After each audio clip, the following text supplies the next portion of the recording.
Bonjour Mbolo, Djambo, Asikwe, Meyega, hello à tous et bienvenue sur Elam Recap, le magazine de la rédaction qui passe en revue les faits marquants de l'actualité africaine de la semaine. Nous allons largement revenir sur la situation en Ukraine et le sort des Africains et la réaction de l'Union africaine. Comment les pays africains s'organisent-ils pour protéger leurs citoyens présents dans ce pays d'Europe?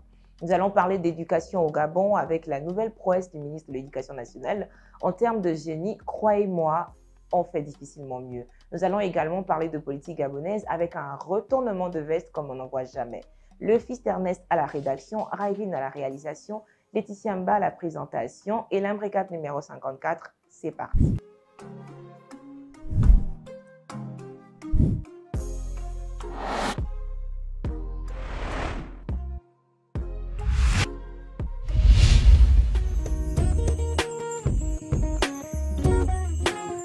En effet, depuis le début de l'invasion russe de l'Ukraine, les Africains coincés dans ce pays de l'Europe de l'Est multiplient les jets de bouteilles à la mer. Ces derniers ne souhaitent pas être des victimes collatérales d'un conflit qui, pour reprendre leurs expressions, ne les concerne pas.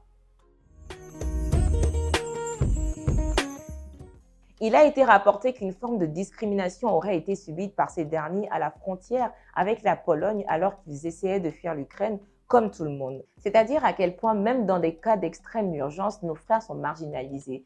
Une situation qui n'a pas manqué de faire réagir l'Union africaine qui vient un communiqué dans lequel le président en exercice, le président sénégalais Macky Sall et le président de la commission, le tchadien Moussa Faki Mahamat, rappellent que cette différence de traitement est une violation au droit international car en temps de crise, tout le monde a le droit de franchir des frontières pour se mettre à l'abri.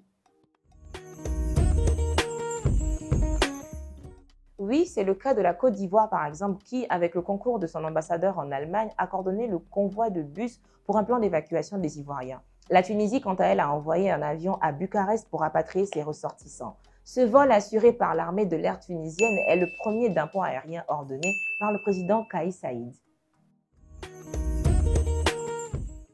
Selon un communiqué du gouvernement gabonais, les autorités diplomatiques gabonaises en Russie et en Ukraine pilotent une cellule de prise en charge au profit des étudiants et stagiaires gabonais en Ukraine.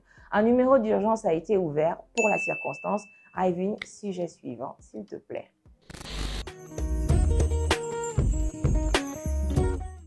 Jean Ping, l'opposant gabonais candidat malheureux à la présidentielle d'août 2016, a effectivement refait surface. Dans une interview accordée aux médias français France 24, il a évoqué la nécessité d'une vacance de pouvoir car selon lui, le président Ali Bongo est un zombie malade. Petit extrait. Pourquoi est-ce que vous appelez maintenant à la vacance du pouvoir? Écoutez, j'appelle à la vacance du pouvoir parce que le pouvoir est vacant. Vous savez, Ali Bongo a usurpé les élections. Il a utilisé la violence pour s'imposer et maintenant, il n'est plus visible. Son état de santé est sur tous les réseaux sociaux dans le monde entier. On voit Ali Bongo en train de tituber, rattrapé de justesse par Macron pour ne pas tomber. On le voit à Bruxelles de la même manière et il est devenu un zombie malade. Écoutez, je pense que je veux être suffisamment clair. Ali Bongo n'existe plus. Ali Bongo a usurpé un pouvoir qu'il ne peut même plus exercer. On le voit, ça saute aux yeux. C'est devenu un zombie qui va ici et là et qui ridiculise tout le Gabon. Tous les Africains sont en train de dire que le Gabon est devenu un pays qui fait honte au reste de l'Afrique. Ancien ministre de la Jeunesse et des Sports sous Omar Bongo et Ali Bongo, René de Mizo avait quitté le Parti démocratique gabonais PDG au pouvoir durant l'élection présidentielle d'août 2016, devenant le directeur de campagne de Jean Ping justement. En 2020, il fait un retournement de veste et annonce retourner au PDG. Il est dans la foulée nommé président du Conseil économique et social. Eh bien parce que selon le média Gabon Revue, le capot, comme l'appellent les Gabonais, pourrait faire son retour au PDG à la suite de nouveaux désaccords. Ok. Au Gabon, le ministre de l'Éducation nationale, le professeur Daouda, a présenté devant la presse son nouveau plan pour l'éducation nationale avec l'introduction d'une nouvelle classe entre la 5e année du primaire et la 6e du collège. Une classe intermédiaire qui, selon lui, nous avons pensé qu'il est nécessaire d'expérimenter ce qu'on appelle le niveau, enfin le cycle primaire plus. Primaire plus qui serait des écoles primaires, mais avec une classe de 6e année.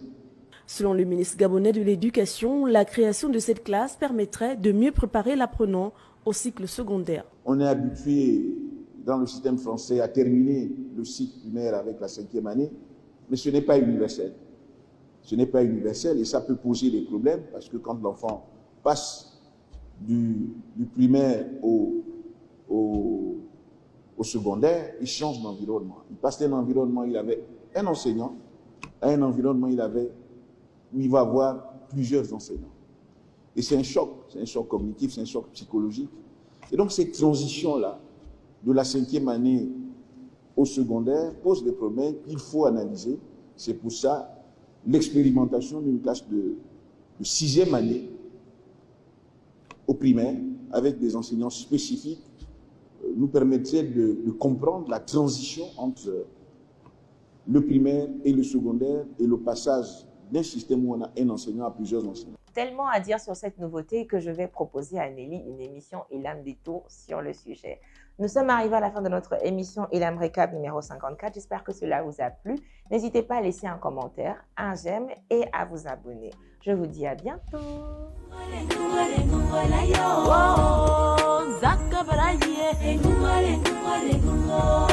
Yeah,